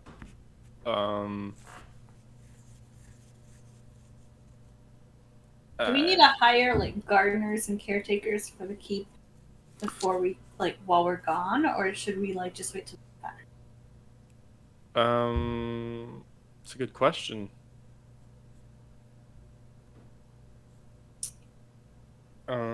You could. Yeah. Most likely, you would probably want to find someone that would be sort of like the caretaker, and then they would be tasked with finding suitable help to actually run the estate. Being that you're not actually going to be there, you would probably need to have at least a you would need definitely a groundskeeper. You would need somebody who is sort of I mean, it's not like anyone's actually going to be living here, so you don't have to provide for like cooks or maids or anything like that. I vote for Reggie.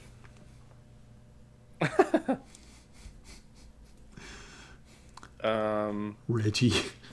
Yeah, we need a property manager. Oh, Reggie. I'll put him in charge. Well, the mage offered his services. To, help. Right. Also have Reggie here. Well, so would they be living here? They live in that spare room? That would be really up to you. They could either be live-in or they could be off-site. That's really kind of up to you. Gotcha. And we'll have to pay them in some way, or Well, of course, yeah. I mean, yeah. Or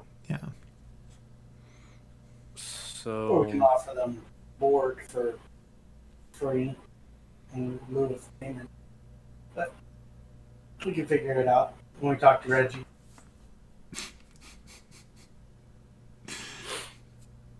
We're determined to have Reggie. Obviously. he'll be the bookkeeper. Okay. I have faith in the boy. And Brian Stutter. That's all right. Every time we come back, so Reggie, tell us everything that happened. This is why we started 30. That was the end. And This is why we started 30 minutes earlier. Yeah, so Reggie could stutter his way through his what's going on. 1 month later, so that was day one. That was day one. Okay. So yeah, this is something that you'll have to kind of take into account, and may have to reach out and see some. But you also remember that you also could probably call upon Lunara to watch. But she's also supposed to be watching Sappy, so we can't take her away from that. Like, they can maybe come and visit the house, but she has to stay with Sappy. Well, this could also be where she sleeps. I don't know. Oh, you mean women? I was going to say, that they probably shouldn't sleep anywhere near that gate. Yeah, right. Yeah, quite frankly, I think Lenara should sleep closer to Zathia, since she's being Well, we protected. can figure this all out in later. Right, of course. So, yes, you all do have some options, but you also have to remember that you are also due to meet with the diplomatic corps this the afternoon also. Probably Yeah, so you have to meet with the Furiondi diplomatic corps, and then the next day you're all supposed to actually be leaving for Amarillo. Yeah. All right. Well, let's get the house taken care of. Do you guys want to talk to Lenara first, or you want to explore other options? Well, I'd like to have Reggie here because I feel like if we have that magician there, or the wizard there, I feel like there might be something that he might be able to help with, because they said that he has something weird with him, magic, I think.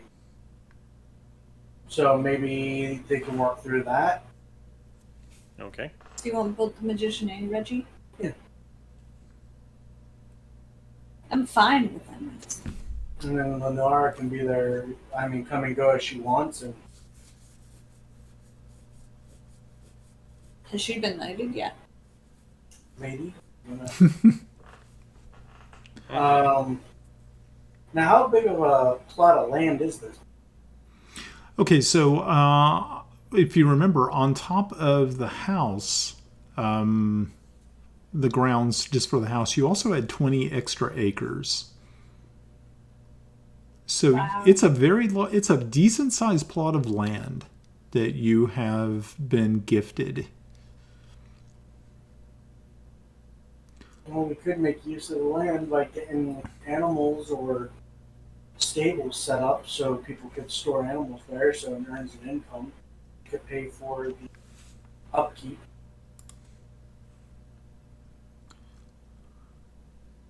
So you want to have a stable for our horses? Well, like you could have people to where they pay to store the horses here if it's like, every once in a while coming out, or if we had goats and somebody could have goats to sell for slaughter for food and wool, and they get a part of the profits, and then the rest goes into a pot house. You're thinking like Minecraft. Mm-hmm. Well, what I'm going to do real quick, guys, is I'm going to switch back to our map, and I'm going to show you where the stable area is, because you actually have a stable area on this. So I'm going to go ahead and switch back really quick, and if you see, let's see if I can get this area right here is your stable area. So you can actually have livestock, horses primarily, that you would be able to house here. So I thought that was our kitchen. I'm sorry? I thought that was our... No, that's Kitchen's one up. I think that's on the next level. Right, I was thinking more like a large barn that could hold like 20 horses. 20, 30 horses, so Oh, anybody- okay, so so you're that we rent out stables.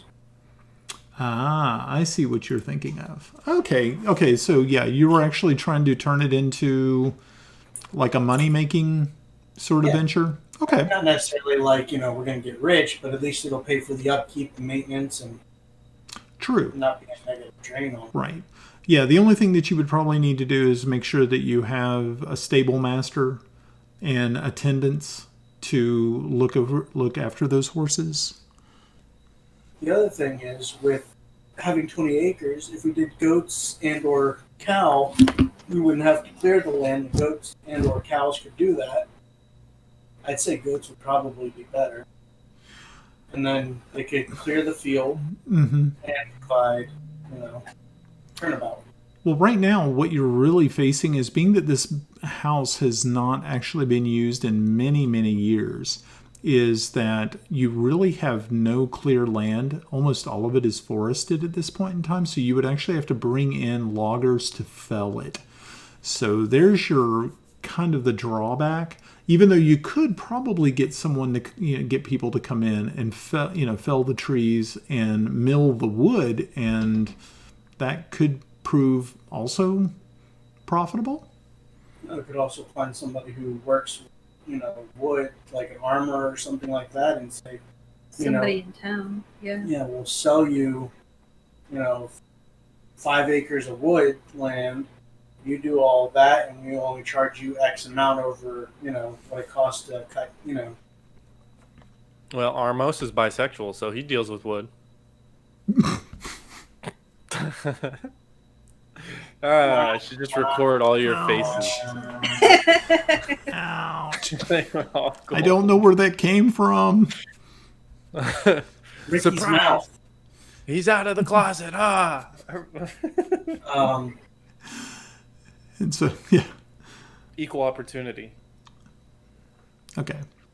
So now these are things that you'll definitely want to keep in mind, but you don't really at this point in time have. You're going to need to ask somebody, or at least hire somebody to, like you said, a property manager to kind of come on board and get things started while you are away.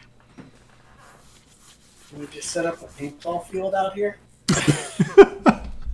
Yeah, where it's magic missiles. Yeah, and then we can charge people to come on our land and play paintball. There we go. Yeah, we'll just buy magic wands with magic missile and declare them temporary hit points, and then I like it. shoot each other until we all pass out. Oh, there goes another one. Get him off the field. A wand that casts inebriation. Paint So you shoot inebriation at somebody. If you hit them, they suddenly get like woozy and drunk, and then fall over. They're out. Actually, that sounds like fun. Okay, I like it. Alrighty. And there's Brian sitting in the woods going. Okay, so so these are things that you are kind of letting swim around in your mind as you all walk out and get ready to embark, so that you can go into Chindle and meet with the diplomatic corps of Furiondi. Yes. Stephen and his soldiers are maintaining watch over the building as you all get back into the spacious carriage, and the footmen close the door behind you, and you start making your way out and away from your new headquarters building. It takes only about 10 minutes to get to this. It's a spacious looking building. It has long columns out front, marble columns. You can see that there are several different flags of different countries, principalities, and kingdoms that are out front around a gigantic fountain. And you see men and women and of many different races talking and looking at books and things. It almost has a very college feel to it, but you know that the university is a little further away. It's not too far away from where the Oracle is and the observatory where Max, the head, the fellow who runs the observatory there. And as you pull up out front, the footmen get out and help you disembark. And now you're standing in this beautiful plaza area filled with all these people of these different races. And some are wearing cloaks and robes, while others are wearing armor. Some of them have caps noting that they are learned men and women. It's just interesting, and it's very vibrant. And Armos, you feel almost like you're at home. It's like you're being surrounded by people of some charisma. You can they're just, it's just enlightening. Where Apton, you too were kind of taken up by it and like, wow, this is interesting. These are people trying to get along together, trying to reach out, trying to stop the wars that are affecting us through conversation. And Athena, you are looking upon this as it's like, oh, it's interesting, but you just don't get the same feel. You're thinking, well, sometimes the only answer is violence. So you have a totally different take on it, because you're just like going, sometimes you can't bargain with evil. And after what you saw in Barduk with the explosion of the crystal golems, it has hardened you against diplomacy, and you feel that really the only way that you can find out who sent them and cut them down. And cut them down, right? That's the feeling that you have. Death before dishonor. Woo! Okay, so you start making your way up into this spacious building. As you get to the top of the stairs, there's just gigantic oak doors, and standing on either side are guards who are armed with pikes. And they look at you, but they do not question you. And you finally come into this beautiful round room, and in the middle, it looks to be sort of like an information kiosk. And there you find a young man and young woman who are wearing cloaks, and they have a different type of seal on their cloaks. It is definitely a Furiandi, but you note that they are not knights or ladies. They are probably, you're thinking this is the diplomatic corps symbol on their cloak. And they look up and say, the young man says, good afternoon, and welcome to the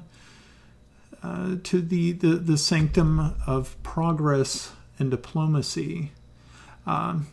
How may I direct you? Hi, we are here looking for the apprentice by the name of Reggie. Is he around? He looks at you and says, "No, I'm not familiar with a Reggie." I think what the real thing we are here for is we are emissaries. Whoops. Whoops. Wrong I'm place, in dude. the wrong mental place. Don't mind my friend here. He took quite a bump to the head earlier. We are emissaries for the king, and we are to be going to name a place I don't remember because I too took a bump to the head. You're thinking Amarillo? Emerald, yeah, there we go. Emerald Live. Yeah. I am. The Emerald. So the young lady pulls out a tablet, and she's looking over it, and she says, "Oh, yes, are you the ambassadors from Greyhawk?" Yes, we are. So she looks and says, "Oh, we've definitely been expecting you. If you can, go over to the staircase there to the left and go up to the second floor. Once you are there at the second floor, take the third door to the right, and I know that they're waiting for you." Thank you very much. They just smile and give you a nod and pretty much go back to what they're doing as other people are coming up behind you, and so they are answering their questions. And so you find the staircase easily because it was pretty apparent, and you make your way up to the second floor and to the third door on the right. And I'll let you do the talking from now on, Apton. I was half paying attention because I was typing something in chat. And then all of a sudden I'm like, wait, he's looking for Reggie. Hold on a minute. Where are we? Did I miss something? I am Reggie. So, just as you reach out to touch the doorknob, the door opens, and you see this a gnomish female who's wearing the garb of an ambassador of Furiandi, and she looks up and says, "Oh, it's about time you all got here.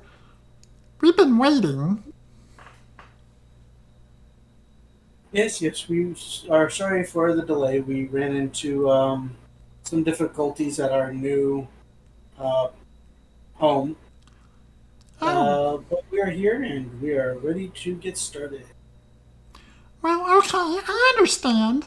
Well, and so she opens the door and you all walk in, and she says, by the way, my name is Sari." Siri? Sorry? Or salary? Sorry. Okay. Her name is Sari. Okay. Thank you. Yeah, I know. Like, I'm trying to do. That's an accent. I'm sorry, I don't understand your accent, maybe. I'm trying to do voices, and it's like, oh, hold on, let me just crash and burn this voice. So, No, you gotta keep up. So she lets you in, and she shows you to this table, and there's two other people here. And one of them is an extremely elderly elf. And even though elves live a very long time, this elf looks to be, he's an old fella. He is also wearing the garb of a Furiondi ambassador. And he stands and greets you, and he says, "Oh, welcome, welcome. It's so wonderful to see you. Was your trip long?" It has felt like an eternity. This trip has been. He says, "I'm Ventu. I am so glad that you finally made it. I know we have a lot to discuss." Well, we are ready to begin the discussion. He said, "Here is my associate. His name is Taryn Glenn. Taryn is my attaché and confidant and here to help." You look down at Taryn. Taryn is just a human male who is shuffling papers and slides some across to Ventu. And he says, please take a seat. And you all take your seats. And he says, "Well, it's wonderful that you're here, and I know that your time is short in Chindle, so I'm going to get right to the point. It seems that we need to clear sort of a mishap that occurred between our delegation and some ambassadors from the Vesvi. If that is possible, if you could take this document with you and present it to the Queen once you get to Amarillo. It would be so beneficial to, I believe, all of our diplomatic efforts. Is this something that you could do for us?" Upton will begrudgingly say yes. Because the Queen of Amarillo is a dragon, right? No. Dragon. I think you. Dragon's later. Oh. Yes, I think you're thinking of the Velvet Empire. Yeah, then. Without question, this will be an easy task. He's like, "Oh, of course, yes. Just take this document. It should smooth everything over. Like I said, there was sort of a snafu, so to speak, and so this right here should clear up everything. We're hoping it does. I don't think there's any hard feelings between Her Majesty and Furiondi, but this should take care of it. Thank you." And you see, Sari comes back and she says, "I'm not going to try to do the voice because y'all can't understand me when I do it." You have to do it. Gotta be realistic, right? Do it. If the gnome walked up to me and talked like that and I couldn't understand her, what am I going to do? Just say, change your voice for me? All right. I will try to get back into gnome voice. Now, I know that I know that Shane and Ricky have heard this before. Yeah. Yeah. Okay. So I was hoping my microphone would pick it up better. So. Yes, so thank you very much for coming. And here are some documents that will help pave the way so you can get closer to your objective in a speedy fashion. And nobody understood a word I said. I did. Okay. So.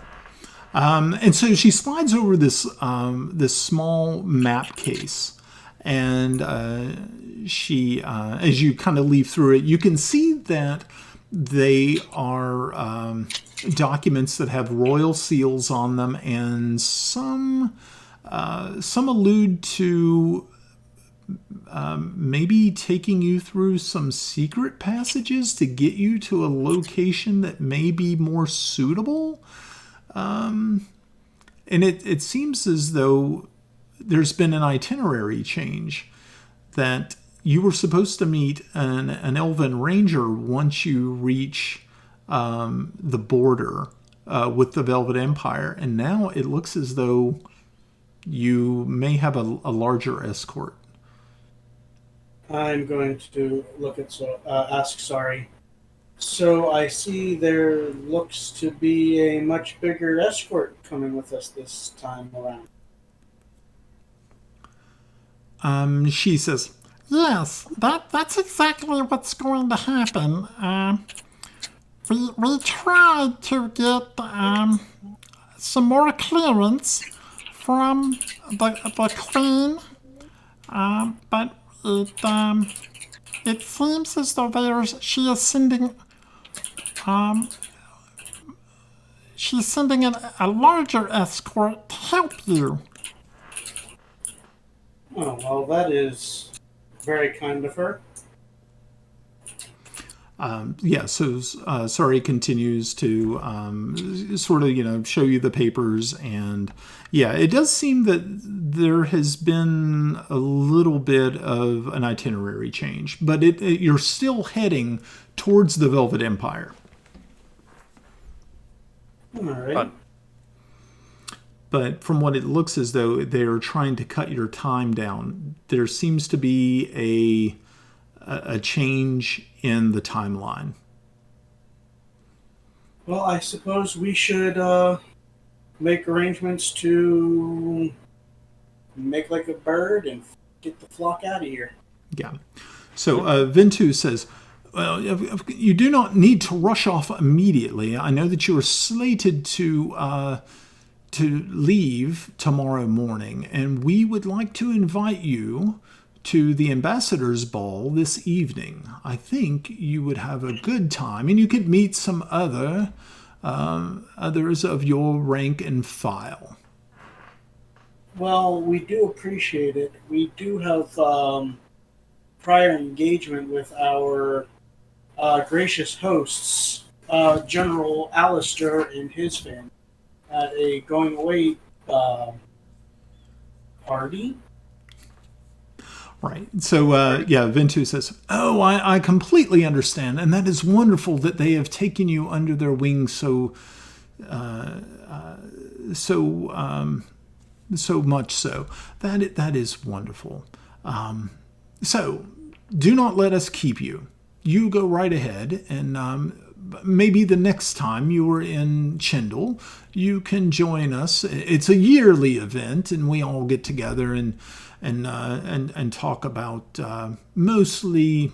Well, we try not to talk about business, but it always does seem to talk. We do end up talking about business. It's kind of the nature of us all, I suppose, and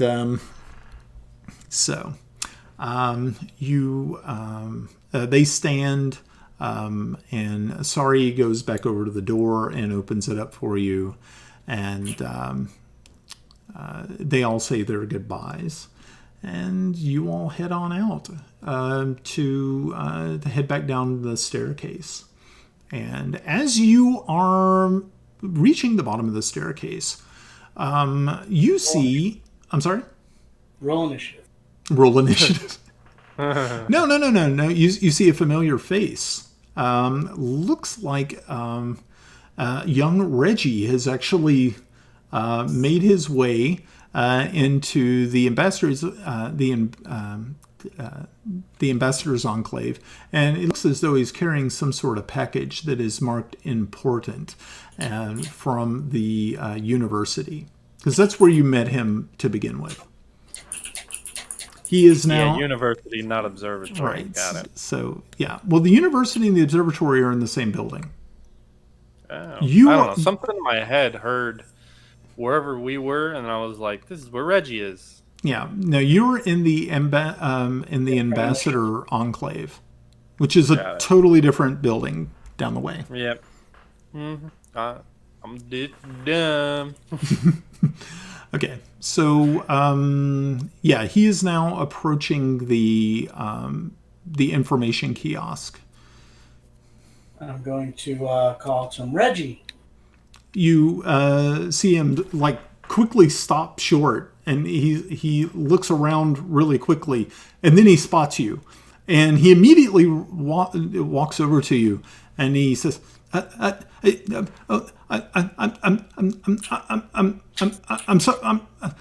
so happy to see you again. I thought you all had left. You can see he's really excited to see you, and that just makes the stutter even more pronounced. And you can see he's just really not agitated, but he's just got this gigantic smile. And he said, he continues and said, why?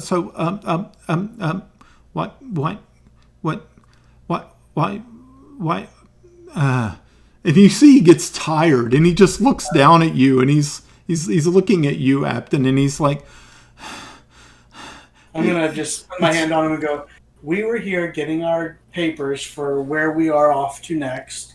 He's got, and we had just thought of you because we recently became knighted and ladied, and we have a keep now, and we were wondering if you would be interested in helping maintain it. You can see this joy overcome. He is just so overcome with joy to hear that you thought of him in this capacity, and he is like, I would love to do that, sir. Thank you. And he actually like drops the package, and he reaches out to, huh? Can I make a reflex save to catch it? Yeah, cool. You can go ahead and give a reflex save and see if you can catch it. Oh, cool, man. If you fail, you punch him in the nuts. Reach for the package and just. I never said what package I was gonna grab. There you go. That's the Armos way of thinking right there. That's some messed up shit, dude. Okay. Okay. Oh shit! What did you do? Really? Did you just? Child endangerment. Did you just? Oh That's no! what you call child endangerment. Oh no! Child So endangerment. Bardic inspiration. So Apton just nut checked Reggie. Oh no! Oh no! Good thing I have a -1 strength. It was just like a gust of wind. Oh, the love taps are the worst, though. That's true. I'll take a punch over a flick any day, man. What the hell? Oh my god! Okay, so Well, I wouldn't know the difference. No. Bardic inspiration. Yeah, that's funny. Rub your handkerchief on it.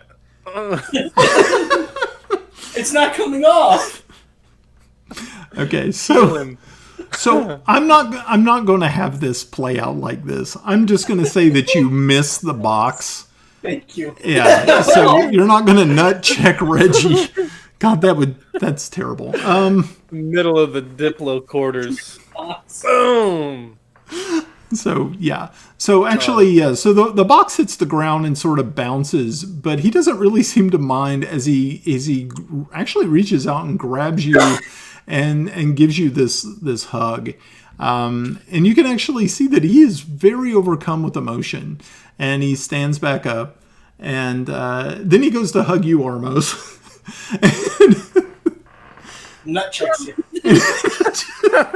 Sure, I'll allow it. Okay, and then finally he breaks and he goes for you, Athena, and but be mindful that he is not. It's nothing, overtly sexual or anything like that. He's very what? Okay, Wait so till he sees the chains in the house, man. Is his tail wagging or what? What's going on? tail wagging. I don't know. Reggie doesn't have Where the hell did he come from? He's a human. Why the hell would his tail be wagging? You could try still. Okay, kind of weird, but you're like that. Okay, so Your butt. Wagging, but Yeah. Reggie's would be. Okay, so yeah, so he continues and he says, when do you want me to start? You can start as soon as you feel comfortable. We are going to be looking at having a very well-known mage whose name I don't know. Mark Zuckerberg. Ours is the No. ghost. Mr. Ford. I can't remember. Yeah, his it's first Alec Ford. name. Alec. Yeah. Okay, write that down. You'll need that later. Okay. Well, no, no, I know I can't Reggie's name. remember. That's all I There's need. a test. Okay. Alec Ford will be also be working there as well, and so maybe you can work with him if you need any sort of magical training. Okay, so yeah, you can see that he's very thankful for the opportunity, and he picks up the box and he says, "Well, I have to deliver this," and he just kind of gets caught in a loop, and he's like, and finally he just gives up, and he's I'll pat him on the shoulder. Go ahead, Reggie. yeah, he's like, I will come and look. Where I'm gonna tell him where the key is. Okay, so he's We're on the same mind leak here, Reggie. right, and so you kind of write it out for him, and he looks at it and he says, this place is haunted. We took care of most of that. Oh. There's some bars in the keep. Don't touch them. Okay. They're in Don't. the tower, not the keep, though. Okay. Just tell them to stay away from the basement of the tower. Okay. Yeah. I won't touch them. You'll be all right other than the chains. So he picks up his, and he takes the box over and hands it off to the folks who are running the kiosk, and he says, I got go now, but I will go here, and he shows the parchment. And you see him sort of like half skip out of that. I mean, he is like thrilled that you ran into him. And you lose sight of him in the crowd of ambassadors and escorts.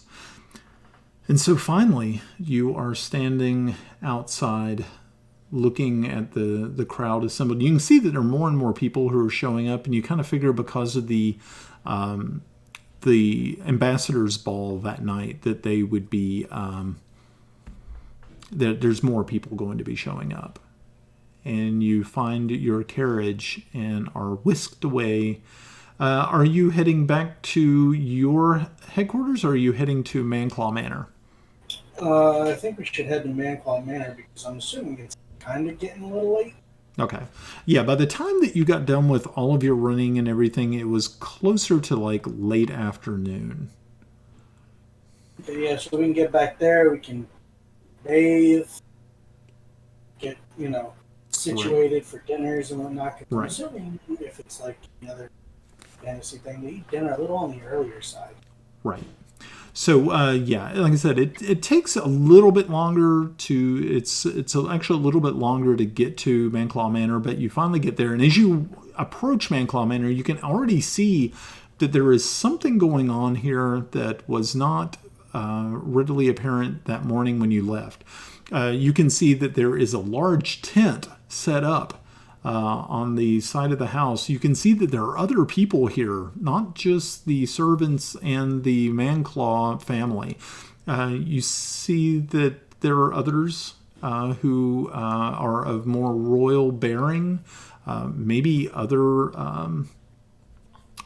people from the court of the king. And you see that they have their horses and their stable people taking care of people's horses, and you find a coat check area. As you walk in, you see Carson is standing there, and he's like, welcome back. And did you have a good day, sir, ma'am? It was We're an alive. interesting one. So did you? Still alive. Yeah. Did you like your new home? It's interesting. Good. I believe that the Mr. and Mrs. Her Majesty and they are waiting for you outside on the veranda. Majesty, like King Majesty person? He says you may want to be prepared. It looks as though you've gathered much of a crowd. What do we do? He said first we're of presenting. all, I think he snaps his fingers and a couple of the footmen and a couple of the maids come and collect you, and they said take them upstairs and get them prepared. You see Carson walk off, and the footmen and maids, the butlers, take you upstairs, wash you up real good, get you into finer clothing, almost kind of like the clothing that you had before when you actually got knighted, and you all are heading off to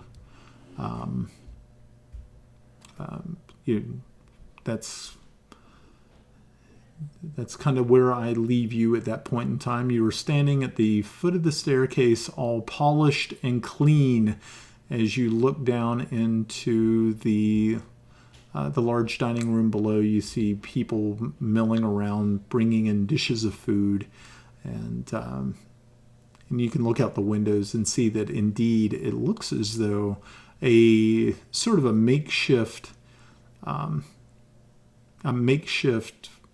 throne is there, and upon it you see the King of Furiandi himself. Does he have shoes on this time? He does indeed. And folks, I think this is where we're going to call it an evening.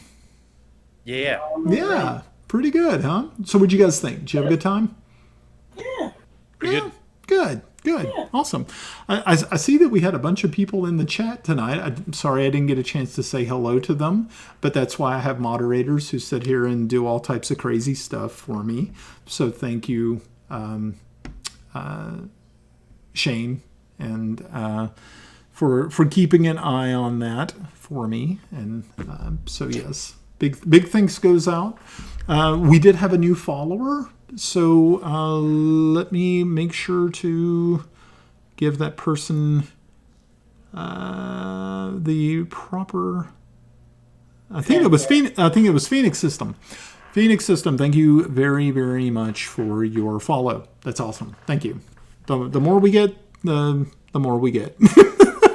Yeah. Yeah. So yeah. Yeah, so It was a good episode. it's just I was expecting more from the combat at first, okay. but I like how you did it. Okay. I don't think we could have handled much more. I was just fine. I don't know what you guys are talking about. And I think your little spirit guides is like the only reason we came out of that. No, Yeah. I would have made it out one way or another. I had a backup plan. Yeah, well, okay. The only reason he and I made it out was because of your guys. It's fine. Carry it. What's the dexterity of those guys? The specters. Specters? Yeah. I would be happy to tell you. Let me go up here and find them. Because I thought about it after, and I'm like, I have a 15 dexterity. Right. Hold on 1 minute, and I will find them for you. Spectre. Here we go. Their dexterity is a 14. I would have gone first. Son of a bitch. I was thinking that, but then I was like, oh, he already did damage with one of them. I guess we'll just go. Yeah, I thought about it after the combat, and I was looking up at my things, and I'm like, 15 dexterity. They must move fast. But yeah, that was my bad. I deserve what I got. Right. Okay. So yeah, I mean, yeah, you dropped pretty quickly, but you only had like 8 hit points, or was it 6? 6, yeah. Yeah, and they did 8 Got damage hit to for 8. you. So yeah, you got dropped pretty quick. So Yeah. But no, I would have made it. I would have cured wounds on myself at level 3. Yeah. Oh no, I already had something already kind of lined up for once you were able to beat your way through the specters. Yeah. Because we didn't even get a chance. I mean, there were other things down there. Yeah, I was ready. Yeah, you were ready to rock until you got dropped. Right. And then I also remembered I have something called Strength of the Grave. I forgot to use that. You should have used it. Major goof, because once per long rest, instead of going to 0 on success, I go to 1 with charisma saving throw. Right. Yeah, that would have been useful. But that's why And you it got was plus the damage taken, so it's the DC on it was a 7. right. Yeah. Okay. Well, cool. All right. Big dumb. All right. Big dumb. That's okay. But I want to thank my players for showing up again this evening and putting up with my hijinks. I'd like to thank, of course, the folks in chat who stuck around and hung out with us. Thank you all very much. The reason we do this is, not just to play, but to also entertain and turn other people onto the role-playing games. Again, we thank Anna B. Meyer for her beautiful maps. For those people who have not seen Anna's maps, she gets like crazy with the maps. So, I mean, this is like absolutely beautiful work. And we have used them, I think we've used them every time we went live. Here's one of my favorite countries in Greyhawk, Celine. And you guys understand. Well, I know Shane understands why. But yeah. That's where it all So started. make sure, that's where it all started. So yeah, make sure to head over to annabmeyer.com and see what she's up to. Chat with her. If you want to use her maps, she is super, super nice. And all I did was send her an email and asked nicely if there was any way that I could persuade her to let me use her maps, and she was like, "Oh yeah, definitely." She didn't even. She's just such a nice person. So make sure you do that. Well, guys, I think we're done. This episode was sponsored by Clerics. Don't have a party without one. Clerics are useful. All right, so next week we will be picking up with episode 19. 19. 19, yeah. And then I believe on our 20th episode, we are going to do something different. We're going to try to do like, it's not a session 0. It's more like we're just going to come on, we're going to chat with folks. We're going to talk about how our characters how the characters have evolved. And I'm going to get some insights from both the people in chat and also my players on where they kind of think the game should be heading, or maybe if there's any changes that, maybe I don't mind taking recommendations. I'm one of those DMs. I don't get tied to one specific line of thought. As my wife says, you have people who think like their thought process is it's like a train on a track.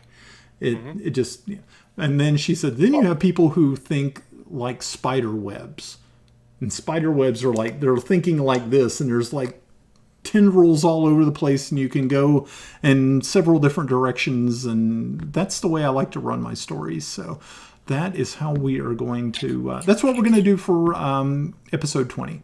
So if you want to come and hang out, it won't be as long as the 2.5 hour regular show, but it will be fun, and it'll be more interactive because you guys are invited to attend and participate in the chat. So Tell us how If you What's that? want to make requests for magical items that you make up, you can always yes. send them to us. Yes. Yeah, if you have an idea for a magical item that you would like for me to consider giving one of these clowns here, I will take that under advisement, take a look at it, and see how badly it breaks my game. And if it doesn't break it too badly, might use it And I'll give you total credit for it because I don't like to steal stuff. So. And if it does break his game, he'll give it to the BBE. That's right. If it does break the game, I'll give it to the monster at the very end. All right, guys. Well, have a good night, and we will see you next week, 6:30 p.m. Eastern Standard Time. Is it 6:30? We're going to start 6 again. Either way. We'll let you know. Just be on between 6 and 6:30. Right. You'll be fine. It's okay. Yes. Follow us, and you'll get a notification when we're going live. Oh, that's right. Yes, definitely follow us. Also, go over to our Facebook page and our subreddit. And eventually I will let you guys know how to reach us on Discord because Discord's weird. But yes, I know I've thrown an awful lot out here this evening, so... Go back and watch it on YouTube when you post it, and you can catch it all. Yes, I will be posting it again probably tomorrow morning. I'll post it. So... Fun. It's fun. All right, guys. Have a good night. Good night. See ya. Night.